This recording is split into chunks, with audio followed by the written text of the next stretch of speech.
This conference will now be recorded. अद्य मङ्गलवासरः अथवा भौमवासरः ज्येष्ठपौर्णिमा वटपौर्णिमा इति लोके दिनाङ्क 14 जून 2022 चरक मीमांसन अध्याय 8 शङ्खं चक्रं जलौकान् दधतमृतघटं चारुदोर्भिश्चतुर्भिः सूक्ष्मस्वच्छातिरुद्यां शुकपरिविलसन् मौलिमम्भोजनेत्रं कालाम्भोदोज्ज्वलाङ्गं कटितटविलसच्चारुपीताम्बराढ्यं वन्दे धन्वन्तरिं तं निखिलगदवनप्रौढदावाग्निलीलं ब्रह्मणो हि समारब्धा मात्रेयाद्येषु पूजिताम् अस्मदाचार्यपर्यन्तां वन्दे गुरुपरम्पराम् आयुर्वेदरतं वन्दे माधवाख्यं महागुरुम् आयुर्वेदामृतं सर्वं शिष्येभ्यो यः प्रदत्तवान् द्रष्टाज्ञानी दृष्टकर्मा कृतकर्मा तथैव च अध्यापको विश्वश्रेष्ठो महान् संशोधकस्तथा गुणैरेतैः समुदितैः यत्कार्यं प्रतनोति सः समृद्ध्यर्थं हि कार्यस्य वयं नु प्रयतामहे सरस्वत्यै नमो यस्याः प्रसादात् पुण्यकर्मभिः बुद्धिदर्पणसङ्क्रान्तं जगदध्यक्षमीक्षते आत्रेयं प्रथमं वन्दे आयुर्वेदजगद्गुरुम् आयुर्वेदामृतं सर्वं गृहीत्वा हि सुरेश्वरात् अग्निवेशादिकेभ्यो यत् प्रेच्छत् मुनिसत्तमः प्रथमं तन्त्रकर्तारम् अग्निवेशं नमाम्यहम्।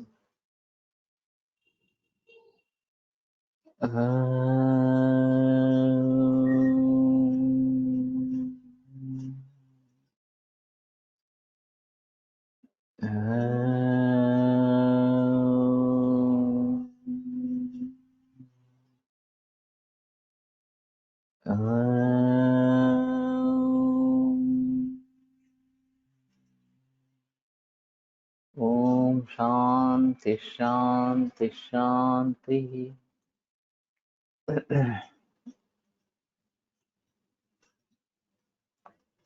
वर्षशतं खल आयुषप्रमाणम् अस्मिन् काले सन्ति च पुनः एका अधिकोन वर्षशतजीविनोऽपि मनुष्याः तेषां विकृतिवर्जैः प्रकृत्यादिबलविशेषैः आयुषो लक्षणतश्च प्रमाणम् उपलभ्य वयस्त्रित्वं विभजेत्। तर्हि 100 वर्ष का आयु इस कलयुग में है। अभी इसमें भी काफी बरस हो चुके हैं। पंचांग में हर बरस में ये बात बताई जाती है कि कितने बरस रह चुके हैं, कितने बरस बीत चुके हैं, इस प्रकार से। तो उसके मुताबिक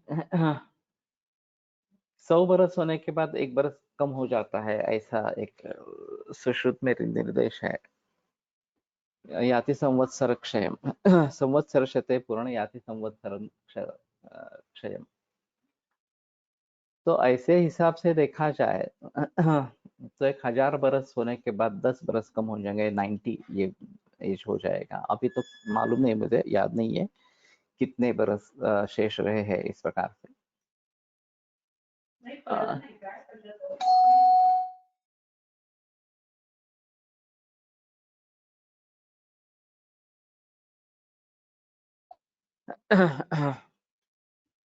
तो 100 बरस के बाद 99 होगा, 200 बरस के बाद 98 होगा, इस प्रकार से वो घटता जाएगा। दिले नहीं पंचांगात येतो दरवर्षी, तो एक बार ये पंचांग में देखना पड़ेगा, तो फिर थोड़े उसके बारे में पता लग जाएगा। तो आयुष का प्रमाण कितना है ये भली भांति समझकर वय का त्रित्व जो है वो विभाजित इस प्रकार से करना है। एवं प्रकृत्यादीनां विकृतिवर्जानां भावानां प्रवर मध्य अवर विभागेन बल विशेषम विभजित। तो विकृति को छोड़कर बाकी जो प्रकृत्यादि भाव है उनका प्रवर मध्य अवर विभागेन बल विशेष जो है वो समझ लेना चाहिए। विकृति बल त्रैविध्येन तो दोष बलम त्रिविधम अनुमीयते, और विकृति बल के त्रैविध्य के अनुसार दोष बल का 3 प्रकार का जो है वो उसका अनुमान होता है। ततो भैषज्यस्य तीक्ष्ण मृदु मध्य विभागेन त्रैविध्यम विविच्य यथा दोषम भैषज्यम औचारेति। और फिर औषध के तीक्ष्ण मृदु और मध्य विभाग से 3 प्रकार के विभाजन करके दोषों के अनुसार औषध देना है इस प्रकार का। तो वास्तव में ये सब करना काफी मुश्किल इस प्रकार का काम है, क्योंकि बहुत सारे भाव है जिन्हें हमें ठीक तरीके से देखना है, उनको परखना है, और फिर उसके मुताबिक ये इस प्रकार का दोष है, इतना बल है, शरीर का बल इतना है, इतने सब कारण इतने साल तक चले आ रहे हैं वगैरह वगैरह। इन सभी बातों को ध्यान में रखते हुए किस प्रकार का औषध जो तीक्ष्ण मृदु मध्य इस प्रकार का हो, कितनी मात्रा में देना हो, कब देना हो, किस अनुपात से देना हो वगैरह वगैरह, इस सभी के बारे में हमें सोचना है। तो ये काफी मुश्किल इस प्रकार का मामला है।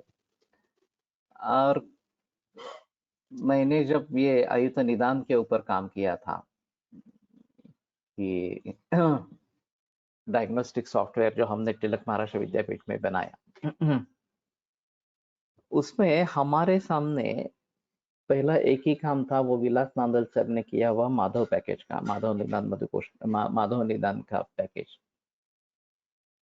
लेकिन उसमें ऐसा था कि केवल लक्षणों के आधार पर वो किया गया था, 4000 ही रिकॉर्ड्स थे। और लक्षण भी अलग नहीं किए गए थे। अंशुमता सह वेदना विवर्धती, ये उनका पहला रिकॉर्ड था। तो ये सूर्यावर्त व्याधि का लक्षण है, और अंशुमान यानी कि सूर्य, ये भी किसी को मालूम होगा नहीं होगा, ये अलग बात इस प्रकार का रहेगा। और वेदना ये मूल लक्षण है, जो इंडेक्सिंग में इस प्रकार से आया ही नहीं था। और फिर लक्षणों, सिर्फ लक्षणों के आधार पर किया गया था। निदान पंचक हमारे लिए आवश्यक है, लेकिन उन्होंने बताया कि मैं इतना ही कर पाया, कुछ मेरे सामने भी कुछ नहीं था इस प्रकार से। तो मेरे लिए बड़ी चुनौती इस प्रकार की थी कि इसके ऊपर काम करना। तो मैंने तो ये निर्णय कर लिया कि हम निदान पंचक पर काम करेंगे, केवल लक्षणों पर काम नहीं करेंगे। और वैसे हमने लक्षण को आइडेंटिफाई किया था, तो ये सबसे बड़ी सफलता थी कि वेदना, शूल, रुजा, पीड़ा वगैरह वगैरह ये सब लक्षण है, और उन्हें पर इंडेक्सिंग इस प्रकार के किया गया था। फिर उसमें पूर्व रूप भी है, फिर उसमें संप्राप्ति के भी रिकॉर्ड्स है, उपशय अनुपशय भी रिकॉर्ड्स है इस प्रकार के। तो हमारे लक्षण कोश में 85,000 रिकॉर्ड और हेतु कोश में 85,000 रिकॉर्ड इतने थे। तो उनमें से चुनिंदा रिकॉर्ड्स को लेकर निदान पंचक पर सॉफ्टवेयर बनाना था। तो इसलिए हेतुओं का भी क्लासिफिकेशन कर दिया और एक स्क्रीन में उसको लाया कि बाह्य और आभ्यंतर में दोष दूष्य, और बाह्य में आहार विहार वगैरह, इस प्रकार से क्लासिफिकेशन करके उस सभी को एक स्क्रीन पे उसको लाया गया। संप्राप्ति के विभिन्न जो अंश है वो भी सभी वहां पे लाए गए। उपशय अनुपशय को भी हमने जोड़ लिया। और एक्सक्लूजन क्राइटेरिया भी रखा कि अगर मद्यपान का इतिहास नहीं है, मद्यपान नहीं है तो मदात्य को दूर कर देना, मृत भक्षण का इतिहास नहीं है तो मृत भक्षण जिन्हें पांडु को अलग कर देना, पंचकर्म किया ही नहीं है तो पंचकर्म व्यापक को अलग कर देना वगैरह वगैरह इस प्रकार। तो उसमें काफी हमने प्रयास किए।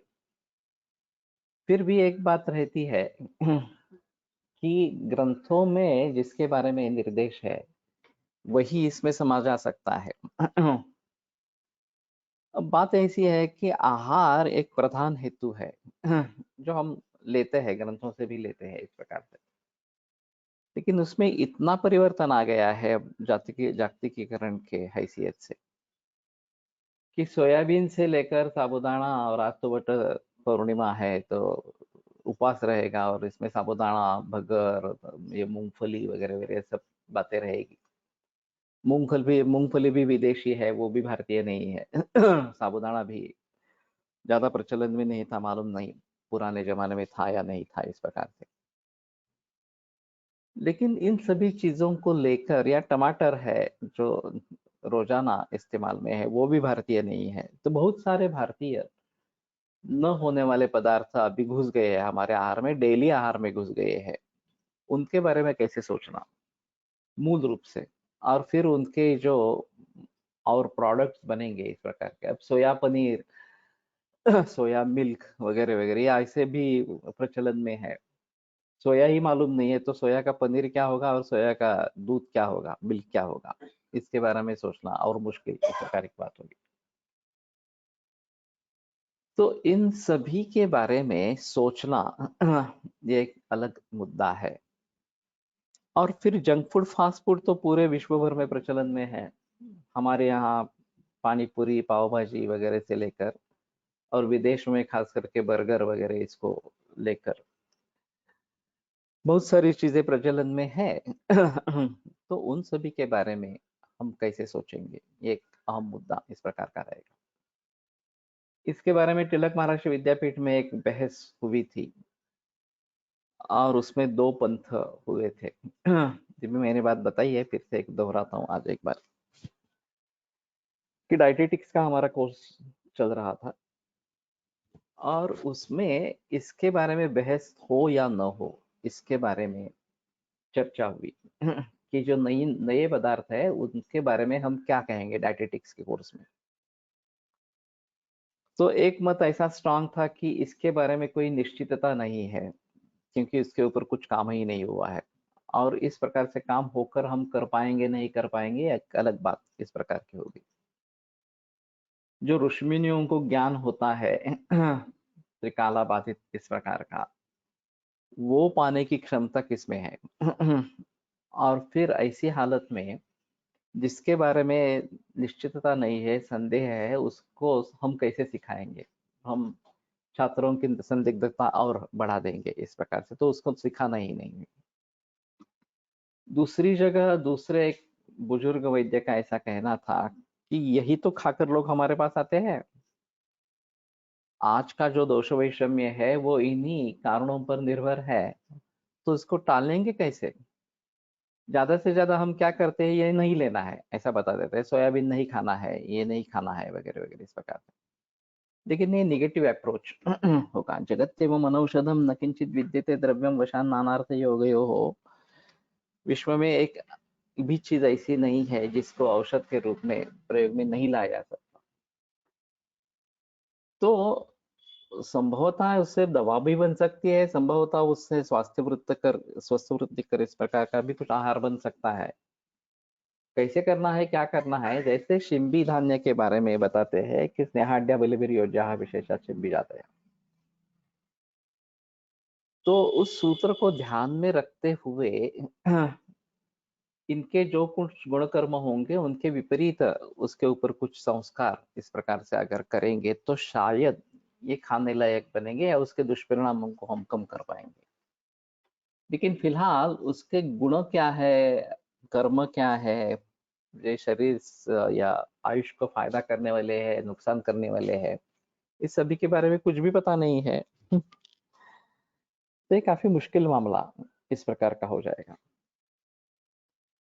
तो हमने सोच लिया था कि जिसके बारे में ग्रंथों में निर्देश है वो तो ठीक है, हम ले लेंगे। गोधूम है, चावल है, या फिर दाल है, कुछ सब्जियां हैं।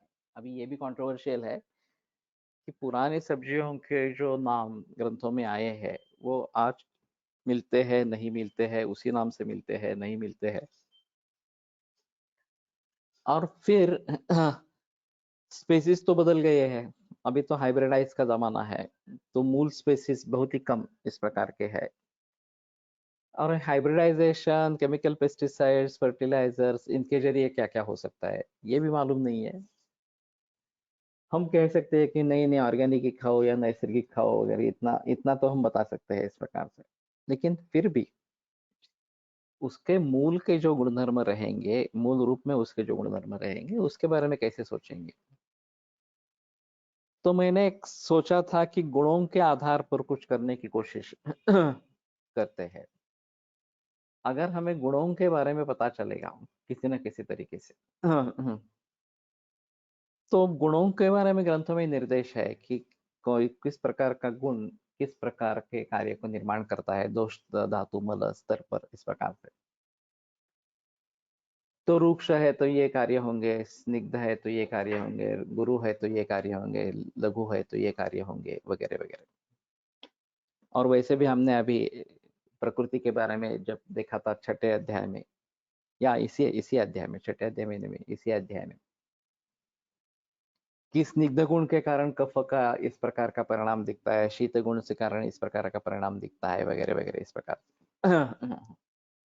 तो अगर गुण हमारे समझ में आए तो भी कुछ बात हो सकती है। अगर मॉडर्न डायटेटिक्स ने उसके कुछ परिणाम बताए हैं कि ये ऐसा काम करता है, वैसा काम करता है, तो शायद उसके बारे में कुछ सोच सकते हैं, उसके आधार पर उसके गुण निर्धारण अगर कर सकते हैं तो भी एक अलग बात इस प्रकार की रहेगी। और वहां पे जो ज्यादा प्रचलन है, इसमें प्रोटीन है इसलिए ये कार्य हो रहा है, वगैरह वगैरह इस प्रकार का, इसको क्या कहेंगे, ये एक अलग बात इस प्रकार की रहेगी। तो ये मामला काफी मुश्किल इस प्रकार का है, लेकिन उसके बगैर चारा नहीं है। जैसे वैद्य बापूनानल सर, जिन्होंने कहा था कि नहीं, यही खाना खाकर तो लोग हमारे पास आते हैं, इसी से आज का दोष भविष्य में बनता है, तो उसको टालेंगे कैसे। उसमें गलतियां हो सकती है, निश्चय नहीं हो पाएगा, ये बात हो सकती है, लेकिन ये टॉपिक जो है वो हमें समझ लेना है कि ये कंट्रोवर्शियल हो सकता है, अलग की अलग अलग राय अलग अलग हो सकती है, वो अपने अपने हिसाब से उसको समझ ले। तो हमने वहां साबूदाना खिचड़ी दी थी उनको और वो सभी घटक द्रव्य, उनके प्रमाण वगैरह सब लिख के दिए थे कि ये साबूदाना इतना था, मूंगफली का ये इतना था, चिली इतनी थी, या फिर नमक इतना डाला है, वगैरह वगैरह। और लोगों को कहा था खाने के लिए दे दी थी, और आप इसके गुणकर्मों के बारे में अगर कुछ बता सकते हैं तो बताओ, इस प्रकार। तो वहां बहस हुई कि साबूदाना सात्विक है या राजस है, तामस है, और इसी में सब चर्चा बह गई। उसमें से भी कुछ निष्पन्न नहीं हुआ। दोनों अपने अपने पक्ष पर अटल थे कि साबूदाना सात्विक है, ऐसा किसी का कहना था, और साबूदाना तामस है, ऐसा किसी का कहना था। अब बात यह है कि उसके बाकी गुणकर्मों के बारे में वगैरह वगैरह कुछ चर्चा हुई ही नहीं। ये निस्संशय गुरु है, इसमें तो कोई संदेह की बात नहीं है। और फिर नींद आ जाती है, ये भी बात देखते हैं वो खाना खाने पर, इस प्रकार से। तो कम से कम उसको तो समझना चाहिए। तो कम मात्रा में खाए, उसके साथ अगर कुछ पाचन द्रव्य जोड़ेंगे तो शायद ये ठीक रहेगा थोड़ा सा, इस प्रकार से, वगैरह वगैरह इस प्रकार की बातें हो सकती है। तो वास्तविकता उसमें चर्चा हुई ही नहीं आगे, इसके आगे। आयुत निदान जो सॉफ्टवेयर बना वो तो केवल ग्रंथों के जो निर्देश है उसी के ऊपर बना, लेकिन अभी मैं जो बनाने जा रहा हूँ प्रातिपदिक कोश के आधार पर सॉफ्टवेयर, उसमें मैं व्यवहार को छोड़ने वाला नहीं हूँ। तो वड़ा पाव खाकर लोग आ रहे हैं, तो आलू वड़ा या बटाटे वड़ा का गुणधर्म क्या है, इसके बारे में हमें सोचना है। एक बड़ा अजीब लेख आयुर्विद्या में छपा था काफी बरस पहले, 20 या 25 बरस पहले, वावा भागवत का लेख था। और उनका कहना था, वैसे बटाटे वड़े में क्या बुरा है, आलू मुख्य है, वो अच्छे हमारे लिए कार्बोहाइड्रेट दे देता है।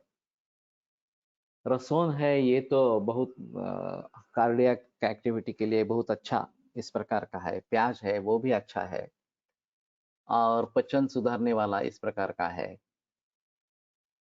और फिर जो चने का आवरण उसके ऊपर होता है वो तो हाई प्रोटीन इस प्रकार का है, तो कार्बोहाइड्रेट भी है, प्रोटीन भी है, कार्डियक एक्टिविटी भी अच्छी है और टेस्ट में भी अच्छा है, तो क्या उसमें बुराई क्या है इस प्रकार से। अब इससे कोई भी वैद्य सहमत नहीं होगा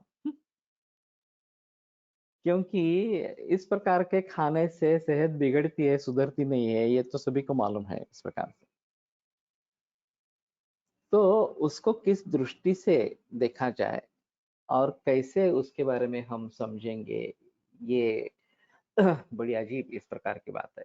तो उष्ण है, गुरु है, स्निग्ध है, विदाही है, इनके आधार पर उसके बारे में कुछ बात की जा सकती है। और फिर कैसे लेना है अगर तो क्या करना है वगैरह इसके बारे में बताना पड़ेगा।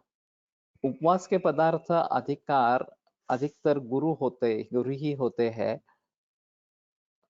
होना तो लघु चाहिए था। इस टाइप के लिए के पदार्थों को मान्यता क्यों मिल गई समाज में? ये किसी धूर्त व्यक्ति का काम है। ये ज्यादा प्रचलन में नहीं थे पदार्थ, तो उनका प्रचलन बढ़ाने के लिए इसने धूर्तता से उसको धार्मिक उपवास के साथ जोड़ दिया कि ये पदार्थ खाने से उपवास होता है। ऐसा एक बार निश्चित कर दिया। लोग भी मूर्ख है, कुछ बिना सोचे समझे इसके पीछे दौड़ने लगे। और फिर लोगों को तो चाहिए कुछ ढंग का खाना, ये हो वो हो इस प्रकार से, तो उससे काफी पदार्थ बनते गए। अभी वट पूर्णिमा आज दिन है, तो आज भी इस प्रकार के औरतें उपवास करेंगी, धार्मिक उपवास करेंगी। आषाढ़ी एकादशी आ रही है अगले महीने में। तो उसका प्लानिंग अभी से शुरू हो जाता है कि क्या क्या करेंगे उसके दिन, उस दिन इस प्रकार से। तो ये मूर्खता है वास्तव में। और उपवासो गुणैर्यः, ये जो बात चक्रपाणि दत्त ने कही है, या हमारे ख्याल में हेमाद्रि ने कही है कि नाम संकीर्तन करना ये ईश्वर के नजदीक जाने का सबसे अच्छा मार्ग है, तरीका है, तो वो करो। और उसी से संतुष्ट रहो। और अगर उपवास करना है तो लंघन करो, लेकिन लंघन बर्दाश्त नहीं होता। खाने की इच्छा तो होती है, तो रूटीन खाना छोड़ के ये खाने में बहुत अच्छा लगता है। और ये खाना मिलता है इसलिए भी उपवास करने वाले लोग होते हैं। इस ढंग का खाना मिलता है इसलिए उपवास करना है इस प्रकार से। तो कहने का तात्पर्य अर्थ ये है कि अभी के जमाने में इन सभी के बारे में ग्लोबली सोचना ये तो बहुत मुश्किल काम है। हम हमारे मुल्क के बारे में, हमारे देश के बारे में भी नहीं सोच सकते। पूरे भारत का अगर ब्यौरा देखा जाए तो कर्नाटक में भर्जित धान्य लेते हैं। उपमा चलता है वहां पे उपवास के लिए। तो ये भी थोड़ा अच्छा तरीका है, क्योंकि भर्जित होने से कम थोड़ा हल्का हो जाता है। केवल दूध लेंगे, केवल फल ले लेंगे, राजगिरा लड्डू ले लेंगे वगैरह, तो ठीक है, थोड़ा उपवास उसमें होता है, लंघन होता है। लेकिन इस प्रकार से साबूदाना वगैरह को लेकर तो कुछ उपवास लंघन नहीं होता है। वैसे सूरण अच्छा है, ये किसी ने बता दिया कि हाँ चलता है, सूरण चलता है इस प्रकार से। तो उसके कुछ पदार्थ है इस प्रकार से बन सकते हैं। लेकिन प्रचलन इन सभी का बड़े पैमाने पर गलत ढंग से इस प्रकार से हो रहा है। तो मेरे कहने का तात्पर्य अर्थ ये है कि काफी ये मुश्किल काम है। तो मैं अभी सोच रहा हूँ कि अगर एनालिसिस हम कर सकते हैं, एक बात ऐसी होनी चाहिए कि ये जो ज्यादा प्रचलन में होने वाले पदार्थ है, पाव भाजी है, वड़ा पाव है, बर्गर्स है, पिज्जा है वगैरह वगैरह, इस प्रकार से जंक फूड, फास्ट फूड जिसको कहते हैं, उसके बारे में अगर कोई काम करने के लिए तैयार हो तो मुझे बता देना। बगर थोड़ी उष्णवीर्य है और वैसे वो क्षुद्र धान्य है। और उसके साथ ये मूंगफली की सार उसका या फिर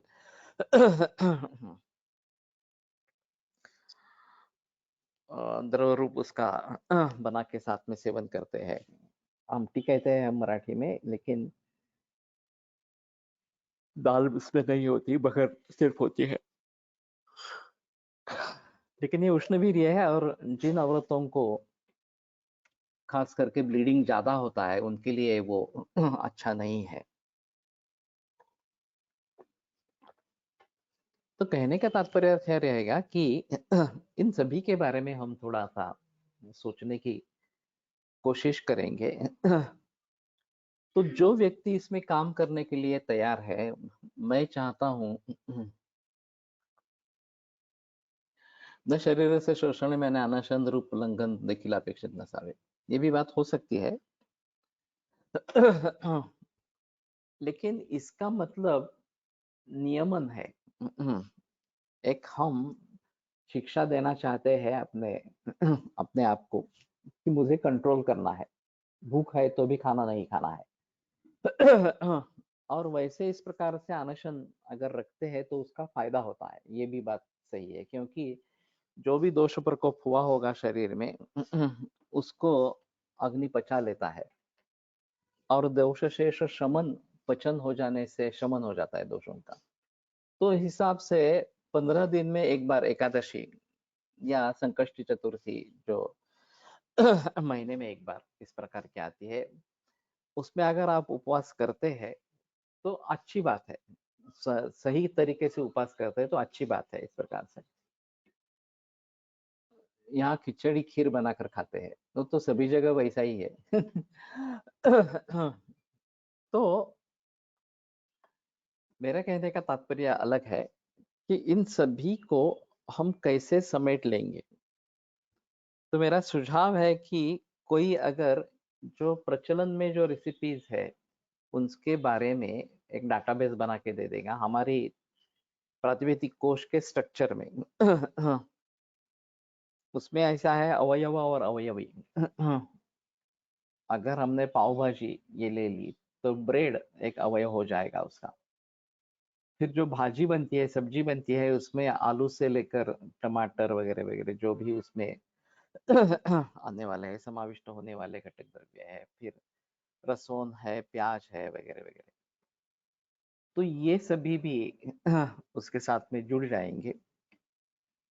और प्रमाण कितना है, और ये पाव भाजी मसाला उसके कंटेंट्स क्या है, और उसके प्रमाण क्या है, इस प्रकार से ये सभी जानकारी अगर इकट्ठा हो जाती है तो शायद हम पाव भाजी के बारे में सोच सकेंगे कि उसके नतीजा क्या होगा। और फिर लोगों से भी अनुभव ले लेंगे जिनको पाव भाजी से तकलीफ होती है, तो पाव भाजी तुरंत खाने के बाद या क्या लगता है, हेवी लगता है, या उरोदाह इस प्रकार की कंप्लेंट होती है, वगैरह वगैरह।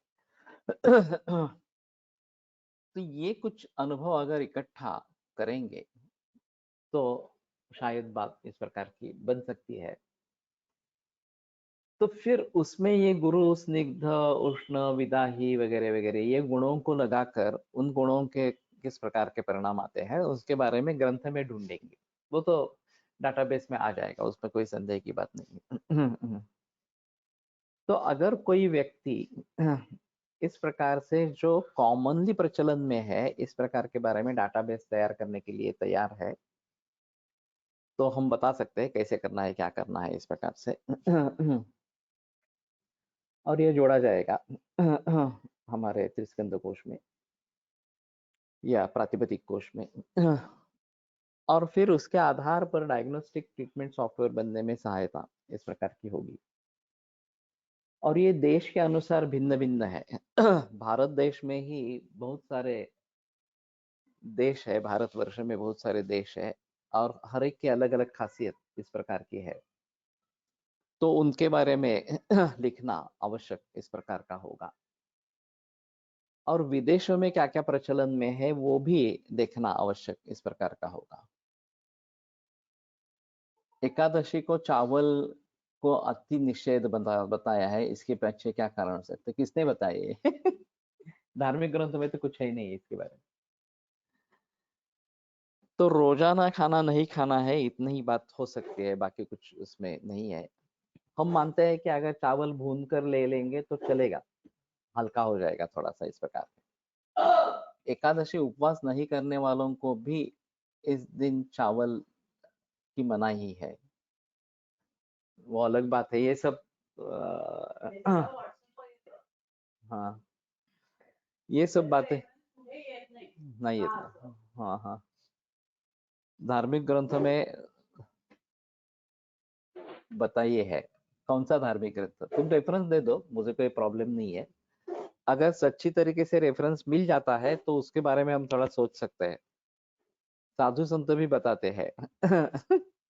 नहीं मालूम मुझे, तुम रेफरेंस दे दो। साधु संतों का वचन है तो भी ठीक है, मुझे कोई प्रॉब्लम नहीं है उसमें, लेकिन कहीं ना कहीं इसका रेफरेंस होना चाहिए।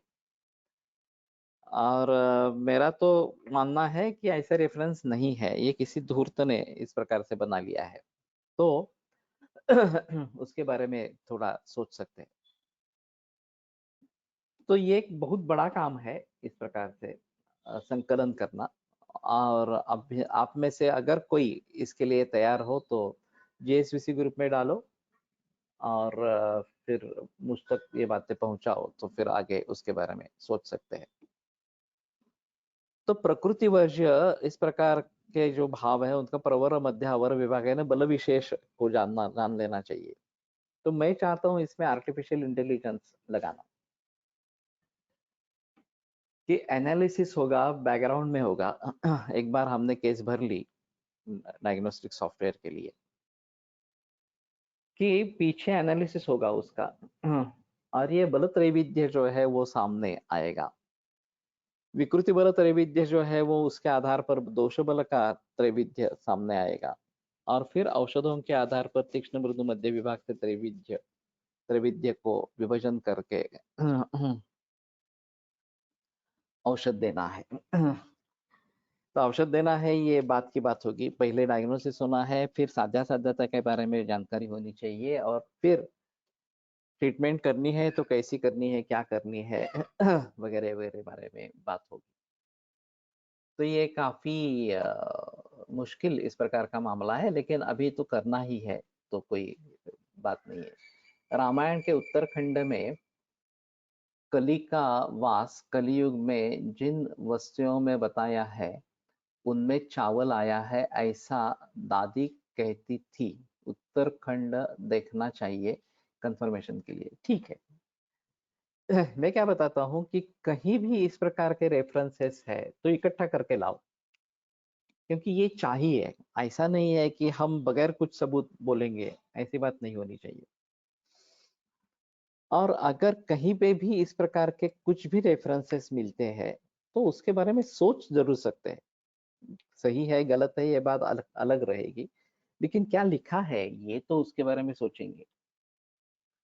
तो ऐसा अगर है चावल के बारे में तो ठीक है, एक बार उत्तराखंड देख के देखो, उत्तराखंड देख के देखो, और अगर मिलता है तो मुझे बता देना इस प्रकार से। और किसी भी प्रकार से इसी प्रकार के अगर कुछ रेफरेंसेस मिलते हैं, चाहे दासबोध में हो, ज्ञानेश्वरी में हो, और कहीं हो इस प्रकार से, तो भी ठीक है, कोई प्रॉब्लम नहीं है, लेकिन रेफरन्स होना चाहिए। तो ठीक रहेगा। साबुदाणा चांगला असतो असे तर कुठेच नाहीये, ते तरी बंद बरं करावे। शास्त्रात रूढीर बलियसी।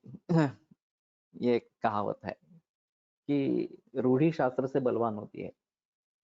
जहाँ शास्त्र कुछ बताता है एक नहीं करना है, वहां रूढ़ी कहते हैं नहीं नहीं ये तो ठीक है, उसमें कोई प्रॉब्लम की बात नहीं है, करते रहो इस प्रकार से। और लोग रूढ़ी को ज्यादा मानते हैं। तो ये अगर बात हो तो इसको दूर करना, गलतफहमियां दूर करना ये काफी मुश्किल काम है। मैं तो कर रहा हूँ, ऐसे कोई आपत्ति नहीं है, लेकिन फिर भी समझाने में काफी शक्ति खर्च होती है, और फिर भी लोग मानते ही है, ऐसा नहीं है। व्यायामं कुर्वशो नित्यम विरुद्धम विततम भवेत, असा संदर्भ आहे। त्यामुळे उपवासाचे पदार्थही शरीरात स्वीकार व्हावेत. लेकिन ऐसा है ना कि पथ्य सेवन ही करना आवश्यक है। यदि प्रसंगोपात कुछ अपथ्य सेवन हो गया तो उसको ट्रीट करने के लिए हमारे पास व्यायाम बल होना चाहिए, उसको ठीक करने के लिए, उसके दुष्परिणाम न होने के लिए। इसका मतलब ये नहीं है कि हम कुछ भी अपथ्य करें और व्यायाम करते रहे तो कुछ नहीं होगा इस प्रकार से। तो ये बात नहीं है सही इस प्रकार से। खास करके सैनिकों में ये देखा जाता है कि उनका ट्रेनिंग जब चलता है वो रिगरस व्यायाम रहते हैं और उस समय में वो कुछ भी पचा सकते हैं, उसमें कोई संदेह की बात नहीं है। लेकिन 35वें वर्ष में वो जब रिटायर हो जाता है तब वो सब जो व्यायाम पहले करते थे वो सब छूट जाता है। आदतें तो बनी रहती है तो खाना पीना वैसा ही रहता है और फिर तकलीफें होने लगती है। फिर उनको पता नहीं चलता कि ऐसा क्यों हुआ, क्योंकि जो आदत पड़ गई व्यायाम करते समय खाना खाने की वही चालू रहते हैं और व्यायाम बंद हो जाता है। बहुत सारे लोगों में खास करके जिम करने वाले जो लोग हैं, जिम जब छोड़ देते हैं तो जिम के हिसाब से जो प्रोटीन ज्यादा खाना है वगैरह वगैरह इस प्रकार से बताते हैं, वो खाना चालू रहता है और जिम बंद हो जाती है। तो ये गलत तरीका है। इसका ये मतलब नहीं कि हमें व्यायाम नहीं करना है, व्यायाम तो करना ही है, उसमें संदेह की बात नहीं है, लेकिन उसके साथ अपथ्य भी कर लेंगे तो चलेगा, ये बात भी नहीं है। पथ्य का सेवन ही करे और फिर भी व्यायाम करे, ये ज्यादा अच्छी इस प्रकार की बात हुई। और प्रसंगोपात कभी अपथ्य हो गया कि हम बाहर गाँव गए हैं, कुछ खाना मिला ही नहीं, जो मिला वो खाना पड़ा वगैरह वगैरह इस प्रकार से, तो उससे तकलीफ नहीं होनी चाहिए। इसलिए व्यायाम बल हमारे हमें हमारे लिए आवश्यक इस प्रकार का रहेगा। और ये काफी बार हो सकता है, हम कोकण में जाते हैं, 8-8 घंटे का सफर होता है, तो हमने तो निर्धारित कर लिए है स्थान कहाँ पर खाना खाएंगे इस प्रकार से, लेकिन कभी कभी वो भी छूट जाता है, कहीं देर हो जाती है, तो फिर जो मिलेगा तो खाना पड़ता है। तो उससे तकलीफ न हो इसके हिसाब से हमें जागरूक रहना पड़ेगा और व्यायाम योग ये सब करते रहना पड़ेगा। तो व्यायाम कर रहे हैं इसलिए ये सब चलेगा, ये भी बात नहीं है। आ, हितमेवानुरुध्यन्ते प्रपरीक्ष समीक्षका, समीक्षक जो है वो अच्छी तरीके से परीक्षा करके हित जो है उसी का अनुरोध करते हैं, उसी को लेने के लिए कहते हैं। आयुषक प्रमाण ज्ञान है तो पुनः इंद्रियेषु जाति सूत्रीय च लक्षणानि उपदेक्ष्यन्ते। तो आयुष के प्रमाण के ज्ञान के लिए इंद्रियेषु जाति सूत्रीय, इंद्रिय स्थान में जाति सूत्रीय अध्याय में लक्षणानि उपदेक्ष्यन्ते, तो लक्षण वहां पे बताते हैं। साउंड तो ओके है। कोई इसमें डाल दे, नहीं तो रिज्वाइन करो। रिज्वाइन करने के लिए मैसेज डाल दो। मैं यहाँ से मैसेज नहीं डाल सकता, क्या हुआ है यहाँ पे मालूम नहीं मुझे। लेकिन मैसेज नहीं डाला जा सकता। हम्म, नको नको, त्यांनी टाकला आता लोकांनी। तो इन सभी के बारे में आयुष प्रमाण ज्ञान है, तो इसमें वाग्भट में उत्तर स्थान 5 या 6 अध्याय में तो जो तत् प्रकृति भेदोक्त रूपई आयु परीक्षण, ये बात बताई गई है कि प्रकृति भेदोक्त जो रूप बताए गए हैं, लक्षण बताए गए हैं, प्रायोतय दूषिता मनुष्य वगैरह वगैरह, दोषात्मक स्फुटित केश गाता, ये जो सभी वर्णन है उसके आधार पर प्रकृति की परीक्षा नहीं करनी है, उसके आधार पर आयुष के प्रमाण की परीक्षा करनी है। तो प्रकृति भेदोक्त रूपे आयु परीक्षण, आयु की परीक्षा करनी है, ऐसा उन्होंने वहां पे बताया है। जैसे निदान पंचक के आधार पर रोग की परीक्षा करनी है ये बताते हैं, उसी प्रकार से प्रकृति भेदोक्त ये जो लक्षण बताया है उनके आधार पर प्रकृति की परीक्षा नहीं करनी है, उनके आधार पर आयुष की परीक्षा करनी है। तो ये भी एक अहम मुद्दा है। और प्रायोत, प्रायः ये शब्द पहला है इसमें, तो इसमें संदिग्धता है, निस्संदेह इस प्रकार की बात नहीं है, और इनको लेकर ही अभी ये सब परीक्षण के मुद्दे बने हैं, प्रकृति परीक्षण के मुद्दे बने हैं। तो कहने का तात्पर्य अर्थ है कि आयुष के प्रमाण की परीक्षा ये इंद्रिय स्थान में जो है वो रिष्ट लक्षणों के आधार पर इस प्रकार पर है, और यहाँ आयुष्मतां कुमाराणाम लक्षणम ये जो बताया गया है वो विमान स्थान में बताया गया है। काला पुनः संवत्सराच्या आतुरावस्थाच। काल दो प्रकार का, एक नित्यगा और एक दूसरा अवस्थिक, इस प्रकार के। तत्र संवत्सरा द्विधा त्रिधा षोडा द्वादशधा भूयश्चापि अतः प्रविभज्यते तत्तत् कार्यम अभिसमीक्ष्य। तो संवत्सर जो है 2 प्रकार का, 3 प्रकार का, 6 प्रकार का, 12 प्रकार का, इस प्रकार का प्रविभज्य तत्तत् कार्यम अभिसमीक्ष्य, कि उन कार्यों को ध्यान में रखते हुए काल इतने इतने प्रकार का होता है, ऐसा बताया जाता है। तो अयन भेदेन द्विधा, ये शीत वर्षा ग्रीष्म इस भेद से त्रिधा, 6 ऋतुओं के अनुसार 6 प्रकार का, 12 मास के अनुसार 12 प्रकार का, वगैरह वगैरह इस प्रकार का है। अत्र खलु तावत् षोडा प्रविभज्य कार्यमुपदेक्ष्यन्ते हेमन्तो ग्रीष्मो वर्षाश्च इति शीतोष्ण वर्ष लक्षणाः त्रयः ऋतवो भवन्ति। हेमंत, ग्रीष्म और वर्षा ये 6 प्रकार से अब कार्य का देखते हैं। शीत उष्ण वर्ष लक्षणा त्रयः ऋतवो भवन्ति। तेषाम् अन्तरेषु इतरे साधारण लक्षणाः त्रयः ऋतवः प्रावृट् शरद वसन्ताः इति।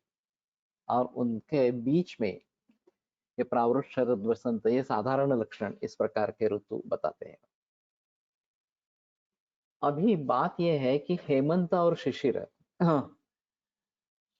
ये दोनों शीत काल में इस प्रकार के आते हैं, और प्रावृट ऋतु जो है वो ग्रीष्म और वर्षा के बीच में है, और उसका ज्यादा संबंध वर्षा काल में जो वात प्रकोप होने वाला है उसका क्षय ग्रीष्म में हो रहा है, और फिर इस प्रावृट काल में शोधन करेंगे तो ज्यादा अच्छा इस प्रकार का रहेगा। ज्यादा गर्मी भी नहीं है और वर्षा भी नहीं है, इस प्रकार से। तो बस्ती के लिए प्रावृट काल सबसे अच्छा इस प्रकार का माना जाता है। और फिर वसंत और शरद ये भी इस प्रकार के साधारण काल बताए गए हैं। और फिर उसमें शोधन कर सकते हैं। तो यहाँ प्रावृट को अलग निकाला, वैसे सुश्रुत में भी प्रावृट का अलग इस प्रकार का निकाला है, और हेमंत और शिशिर को साथ में गिन लेते हैं तो 6 ऋतु हो जाते हैं। लेकिन वैसे देखा जाए तो हेमंत और शिशिर अलग अलग गिने जाते हैं, और प्रावृट को उसमें नहीं गिना जाता। लेकिन जब शोधन की बात आती है तो प्रावृट को गिन लेते हैं और हेमंत शिशिर को इकट्ठा गिनते हैं। उनको सिर्फ हेमंत में ही उसका समावेश कर लेते हैं। प्रावृट इति प्रथमा प्रवृष्टः कालः तस्यानुबंधो ही वर्षा। तो प्रावृट जो है प्रथम प्रवृष्ट काल, शुरू वर्षा जो शुरू होती है वो, और उसके बाद में तुरंत वर्षा ऋतु आ जाता है। एवं एते संशोधनम अधिकृत्य षट् विभज्यन्ते ऋतवः। तो शोधन के हिसाब से ये 6 ऋतु इस प्रकार से बताए गए। तो हाँ, आत्ताचा काल जो है, अभी का जो काल है वो प्रावृट काल है। इसमें ज्यादा गर्मी है, अभी गर्मी कम होनी चाहिए। और पहली वर्षा जब होती है उसी समय में ये कर लेना, दोषापहरण कर लेना, ये ज्यादा उचित इस प्रकार का है। तत्र साधारण लक्षणेषु ऋतुषु वमनादीनां प्रवृत्तिर्विधीयते निवृत्ति इतरेषु। तो साधारण लक्षण इस प्रकार के अगर ऋतु है तो वमना वगैरह की प्रवृत्ति बताई जाती है, वो करना है। निवृत्ति इतरेषु, और इतर जब अत्युष्ण वर्ष शीता है ग्रीष्म वर्षा हिमागमः संधौ साधारण तेषां दोषान् दुष्टान् विशोधयेत्, ये वाग्भट भी बताते। तो ज्यादा ठंड है, ज्यादा गर्मी है और ज्यादा वर्षा है तो उसमें शोधन नहीं कर सकते हैं। तो संधौ साधारण ऋतु संधि काल में इस प्रकार से करेंगे तो ज्यादा अच्छा इस प्रकार का रहेगा। अभी ये दिखाई दे रहा है कि शरद ऋतु बिल्कुल ही कम मिलता है, वसंत ऋतु बिल्कुल ही कम मिलता है। शरद ऋतु चाहे 10-15 दिन इतना ही मिलता है, वर्षा बहुत देर तक चलती रहती है और फिर डायरेक्ट ठंडी का मौसम शुरू हो जाता है। वैसे ठंडी का मौसम खत्म होते होते ही ग्रीष्म शुरू हो जाता है। बीच में वसंत बहुत 10-15 दिन पूर्व, पहले तो महीना 1.5 महीना तो मिलता था, अभी वो भी नहीं मिलता। तो ये काफी मुश्किल मामला हो जाता है कि अगर पंचकर्म ऋतु अनुसार करवाने हैं तो बहुत कम समय उसमें मिल पाएगा इस प्रकार से। साधारण लक्षणानि मंदशीतोष्ण वर्षत्वात् सुखतमाश्च भवन्ति अविकल्पकाश्च शरीर औषधानाम्। इतरे पुनः अत्यर्थ शीतोष्ण वर्षत्वात् दुःखतमाश्च भवन्ति विकल्पकाश्च शरीर औषधानाम्। तो अविकल्पक का मतलब यहाँ रहेगा कि कुछ उसमें विकल्प करने की जरूरत नहीं है, सीधे जो जिस प्रकार से बताया है उस प्रकार से कर दो। अगर शीत उष्ण या वर्षा ज्यादा है तो उसका प्रतिकार करना पड़ेगा, उसमें विकल्प डालने पड़ेंगे कि नहीं इसमें थोड़ा ये परिवर्तन करना पड़ेगा, इस करके ये काम करना है। तो ज्यादातर करना है वो संभव साधारण तेषां दुष्टान दोषान विशोधयति ही ठीक है इस प्रकार से। कृत्वा शीतोष्ण वृष्टीनां प्रतिकारं यथायथं प्रयोजयत् क्रियां प्राप्तां क्रियाकालं महापै। कि शीत उष्ण वर्षा का प्रतिषेध करके उसके ऊपर काबू पाके जो भी कुछ अगर इमरजेंसी हमें पंचकर्म करवाना ही है तो करवाएंगे। इसमें ये बात नहीं होगी कि अभी ऋतु प्रतिकूल है तो नहीं करना है, तो कर सकते हैं लेकिन सोच समझ के विकल्प का प्रयोग करते हुए उस समय में कर सकते हैं, ये इस प्रकार का होगा। तत्र हेमंत ही अतिमात्र शीतोपहतत्वात् शरीरम असुखोपपन्नं भवति अतिशीतवात आत्मातम अतिदारुणीभूतम अबद्ध दोषंच। अभी हेमंत ऋतु में अतिमात्र शीतोपहतत्वात् शरीरम असुखोपपन्न, अतिमात्र शीत होने के कारण असुखोपपन्न, दुख से या असुख से शरीर व्याप्त इस प्रकार का होता है, युक्त होता है। अतिशीतवात आत्मातम, अतिशीतवात के कारण आत्मात अति दारुणी भूतम, अति कठिन दारुण इस प्रकार का हो गया है। अबद्ध अवबद्ध दोषंच, और दोषों का भी विबंध इस प्रकार का हो जाता है। तो अभी विदेशों में काफी दिन तक ठंड चली रहती है और काफी ज्यादा मात्रा में रहती है। कनाडा जैसे देश में तो -20 ये नॉर्मल टेम्परेचर है, -50 तक चला जाता है नीचे। तो ऐसी हालात में कैसे करेंगे क्या? हाँ, रूम्स एयर कंडीशनड होते हैं, कार एयर कंडीशनड होते हैं, ऑफिसेस एयर कंडीशनड होती है, एक एयर कंडीशन से दूसरे एयर कंडीशन में चलते जाना पड़ता है वगैरह इस प्रकार से। और स्विट्जरलैंड में मिनिमम टेम्परेचर 17 होता है, जो हमारे लिए ठंडी का मौसम ही है इस प्रकार। और जब बर्फ गिरता है तो बहुत ही ठंडा इस प्रकार के हो जाता है। वैसे हमारे यहाँ भी हिमाचल प्रदेश उत्तराखंड में बहुत ही अच्छी ज्यादा ठंड इस प्रकार की रहती है। तो इनमें सभी में भारत में इतनी सुविधाएं नहीं है, ये एयर कंडीशन वगैरह इतना प्रचलन में नहीं है। विदेशों में ये सभी घरों घरों में है, उसके बगैर कोई जी ही नहीं सकेगा इस प्रकार से। तो भेषजं पुनः संशोधनार्थम उष्ण स्वभाव अतिशीतोपहतत्वात् मंदवीर्यत्वम् आपद्यते। संशोधन के लिए जो दवा देनी है, उष्ण स्वभाव होने के बावजूद भी अतिशीतोपहतत्वात्, अतिशीत से उसके ऊपर परिणाम हो जाने के जरिए मंदवीर्यत्वम् आपत्ति, मंदवीर्य हो जाता है।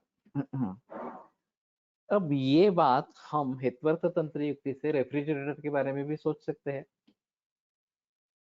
कि हम जो खाना रेफ्रिजरेटर में रखते हैं उसको टिकाने के लिए, चाहे रॉ मटेरियल हो, सब्जी वगैरह इस प्रकार की हो या तैयार सब्जी, तैयार कुछ दाल वगैरह इस प्रकार के रखते हैं, तो निस्संशय अतिशीतोपहत हो जाता है। और फिर उसका उष्णवीर्य चला जाता है इस प्रकार से। अब उसको बाहर निकाल के माइक्रोवेव में गर्म करते हैं तो वापस आ जाएगा, ऐसा हम सोचते हैं, ये सही नहीं है बात। तो इन सूत्रों का आधार लेते हुए शैत्य का परिणाम किस प्रकार से होता होगा, इसके बारे में हम सोच सकते हैं। और फिर ये कैसे टालेंगे, इसके बारे में सोच सकते हैं। तस्मात् तयोः संयोगे संशोधनम अयोगाय उपपद्यते। शरीरमपि च वातोपद्रवाय। तो शरीर में इसका अयोग इस प्रकार का हो जाता है और शरीर में भी वात के उपद्रव इस प्रकार के हो जाते हैं। ग्रीष्मे पुनः भृशोष्णोपहतत्वात् शरीरम असुखोपपन्नम। बहुत गर्मी होने के कारण शरीर असुखोपपन्न इस प्रकार का हो जाता है। अभी परिस्थिति ऐसी है कि खास करके शहरों में तापमान बढ़ता ही जा रहा है। पुराने जमाने में जब बहुत सारा जंगल होता था, अरण्य होता था, तो फिर भी तापमान उतना नहीं बढ़ता था। अभी ये सब कंक्रीट के जंगल बन गए हैं, शहरें शहरें जो है कंक्रीट की जंगलें बन गई है।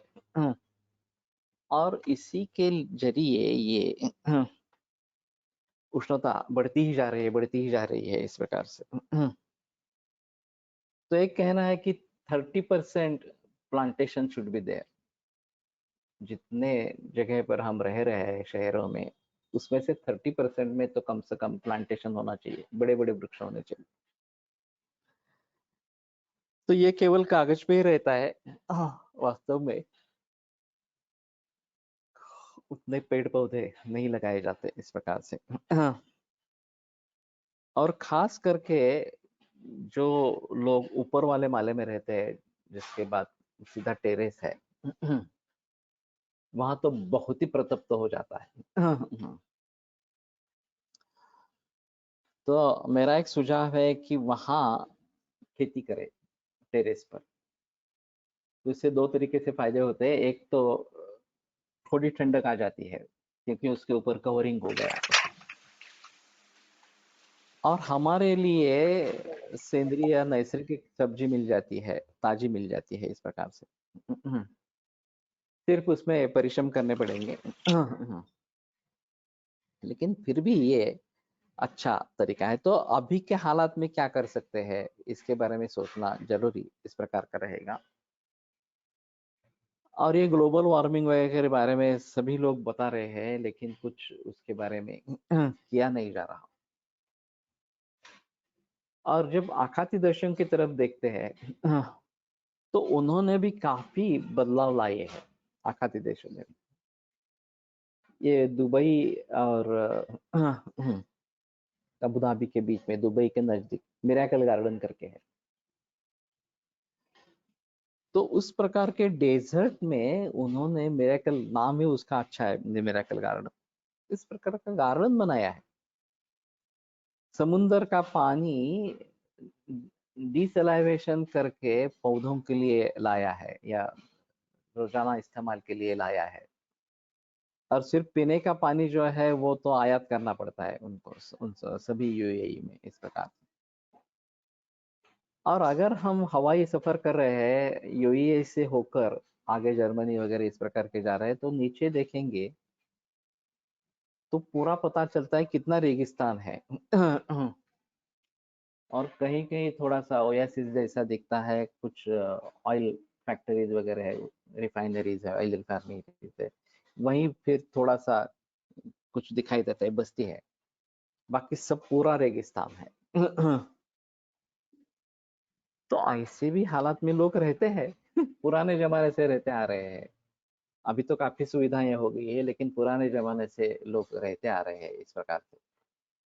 थौले असणाऱ्या पेशंट मध्ये त्यांना अध्यशनाची सवय असते, त्यांना 2 वेळा भोजन करण्यास सांगितले की शिरशूल होते अतिभूकमुळे। त्यासाठी काय करावे, काय करावे? मध्ये साळीच्या लाह्या सांगितल्यामध्ये मध्ये तरी पण हाच प्रॉब्लेम होतो. इसमें ऐसा है कि थोड़ा अत्यग्नि है क्या देखना चाहिए, नहीं तो अत्यग्नि की चिकित्सा करनी है, खास करके ये मधुच्छिष्ट जो है उसका मेण जो कहा जाता है हनी बी वैक्स, या फिर उसके साथ में गिरीज का प्रयोग कर सकते हैं। और वास्तव में सच्ची भूख है नहीं ये देखना चाहिए, और कामदुघा वगैरह इस प्रकार के द्रव्यों का प्रयोग कर सकते हैं, गोदंती कामदुघा वगैरह इस प्रकार से। मंदवीर्य म्हणजे हीनवीर्य होत असेल, उष्ण असो की शीतवीर्य द्रव्य असो, ते शीतोपाट झाले तर हीनवीर्य होते। हो सकता है मंदवीर्य का मतलब हीनवीर्य इस प्रकार का हो जाएगा। संस्कारो ही गुणांतराधानम, ये रेफ्रिजरेटर एक प्रकार का संस्कार है। मूल द्रव्य जो उष्णवीर्य है उसके ऊपर ये संस्कार के जरिए शैत्य आरोपित किया जा सकता है, उसका उष्णवीर्य कम किया जा सकता है। तो ये बात सही इस प्रकार की है।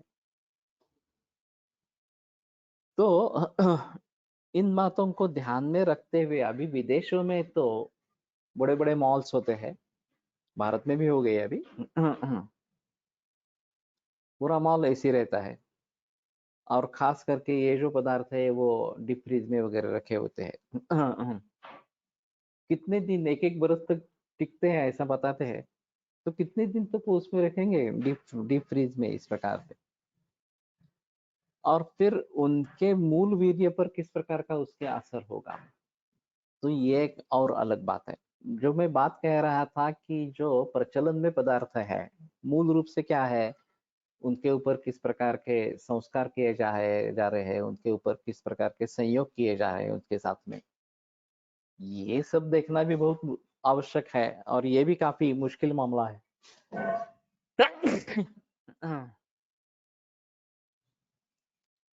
एक रेफ्रिजरेटर के संस्कार को देखते देखते हुए भी काफी मुश्किल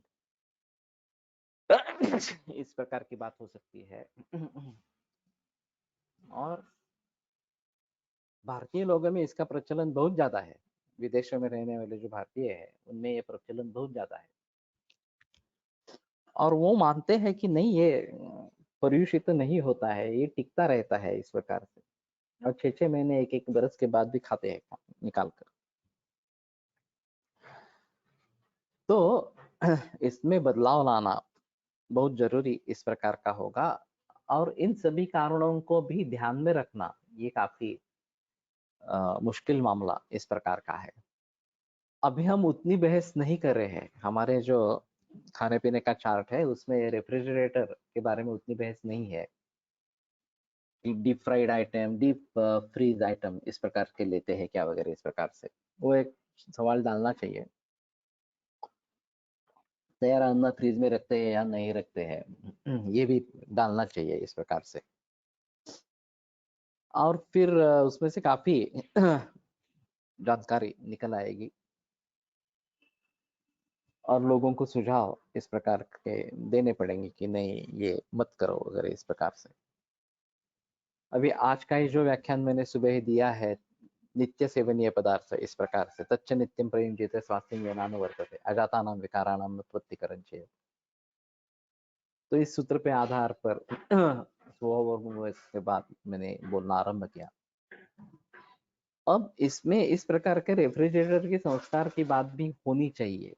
मूल रूप से क्या खाना है नहीं खाना है ये एक अलग बात है, शिले चाली गोदुम वशिष्टिकजांगलम वगैरह बताना है, लेकिन वो कैसे करके खाते हैं ये भी अहम मुद्दा इस प्रकार से रहेगा, और उसमें काफी परिवर्तन आ गए हैं। तो हमें इन सभी के बारे में जानकारी तो होनी चाहिए कि देखो ये इस प्रकार का प्रचलन है अभी, तो ये बात टालनी है।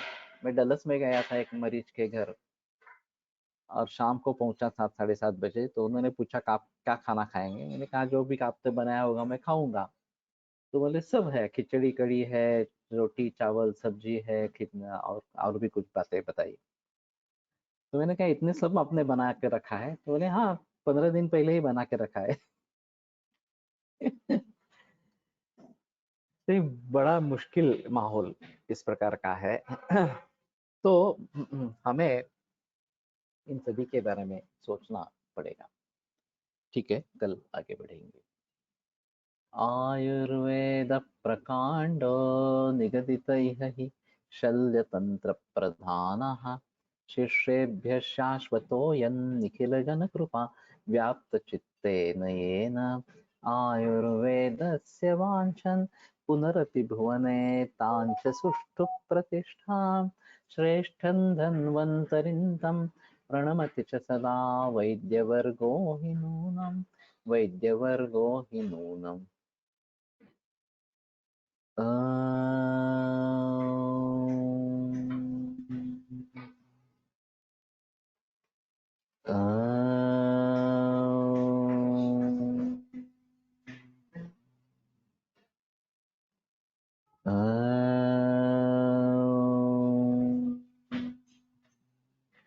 ओम शांति शांति शांति।